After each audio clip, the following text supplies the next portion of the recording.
On today's episode of Anime Afterthought, My Hero Academia, episode 97, Early Bird. I am absolutely stunned. I'm speechless. I mean, the one thing that Bakugo has needed to work on, has needed to develop and evolve, to progress as a hero, if he really does want to surpass All Might and become the #1 hero, well, let's be blunt, it was his shit personality. And honestly, I am so glad I was wrong about last week's prediction. 4v1, yeah, maybe if you consider that one the well-oiled Class A team of Sato, Jiro, Sero, and Bakugo. I mean, I honestly thought he was gonna go straight run and gun, go full-on lone wolf. You know what, you guys just stay back, let me do all the work. But no, honestly, when they cut to his speech, right, and you see the look on All Might's face, on Deku's face, the realization that you save people to win and win to save people, this is a different Bakugo. Much like everyone else in this entire universe, I am shocked when he's like,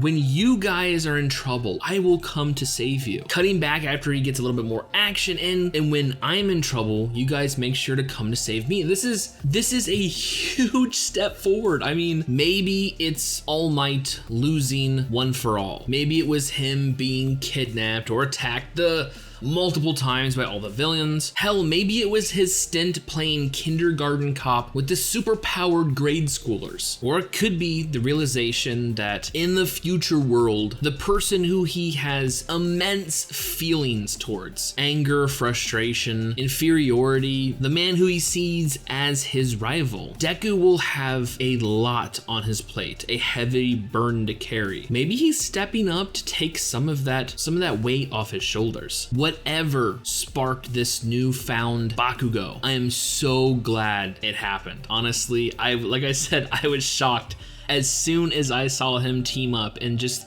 the amazing, I mean, let's face it, Class B got skunked, right? Like, they 4-0, less than 5 minutes. God damn, that was slick. That was slick. It was just an amazing episode. I mean, it was only technically half the episode. If you look at the time, the last 6 or 7 minutes was just them contemplating about match 5. Like, I get it, this is gonna be a big one. So much so that I was told not to watch the preview for fear of spoilers. But I gotta say, Bakugo definitely deserved the attention. My God, that was so fucking awesome. Once again, I absolutely love the introduction of more Class B characters. Like I said, we get brief glimpses here and there, but let's face it, as Monoma said, yeah, I can't believe I'm saying this fucker's right, everyone is a side character in someone else's story, let alone the protagonist in theirs, right? So what Class B fails to realize, especially him, is they're the side characters, but interesting and unique nonetheless. Kamakiri, Jack Mantis, I mean, as soon as I saw him and hear his quirk, like he can develop razor blades all over his body and shit. Captain Jack, honestly, Severing Magic, Black Clover. I mean, you got a sharp power like that, like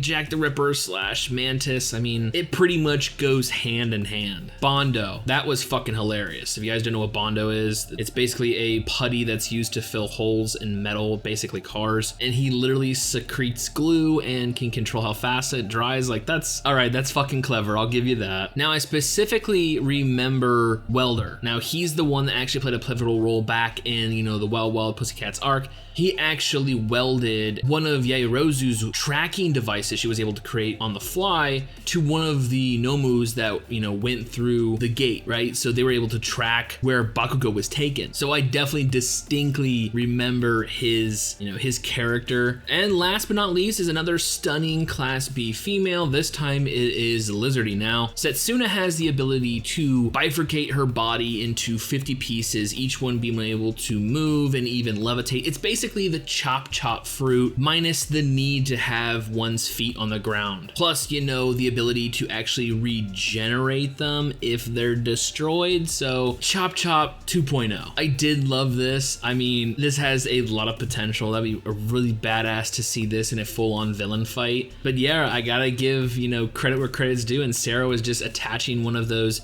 Bakugo grenades, and you know what, here, go home, reconnect to the main body and take this with you. Yeah, I actually really dug today's episode. It was so awesome. Like I said, next week, I did not watch the preview, but the last half of the episode is kind of them, what's gonna happen. They're basically building up the next match. And I felt kind of sorry for Mineta, Uraraka, even Mina. Like, they were so down on themselves after displaying their quirks. Like, come on, guys. You guys have some pretty unique powers.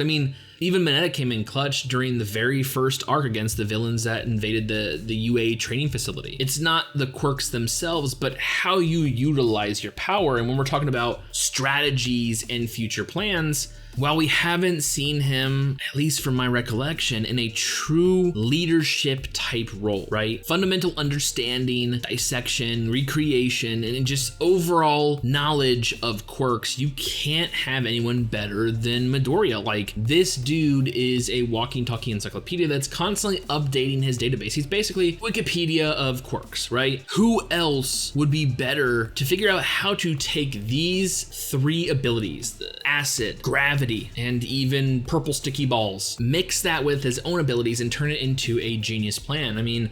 Are we gonna go 4-0? I honestly don't know. We really do have two outliers, right? We have Shinzo. His brainwash ability is very fucking potent. He's not at the level of, I would say, the hero course quite yet, but we've seen him constantly improving, and albeit very short time. But one possibility that scares me a lot is Monoma and his ability to copy others' quirks. Now, I'm not 100% sure if this can work on One For All. I really don't know, but that's a scary thought. That's a scary fucking thought, but a badass one at the same time, right? I'd love to see some kind of One For All versus One For All. Anyways, like I said, today's episode was badass. I am so overly impressed with Bakugo. Definitely gets MVP in today's episode. Everyone else played a very pivotal work. This is probably the best teamwork we've seen in a long time. This was some grade A shit. And like I said, I am so looking forward to the final match of Class 1A versus Class 1B plus Shinzo. So with all that being said and more My Hero Academia next week, I honestly cannot wait for future episodes.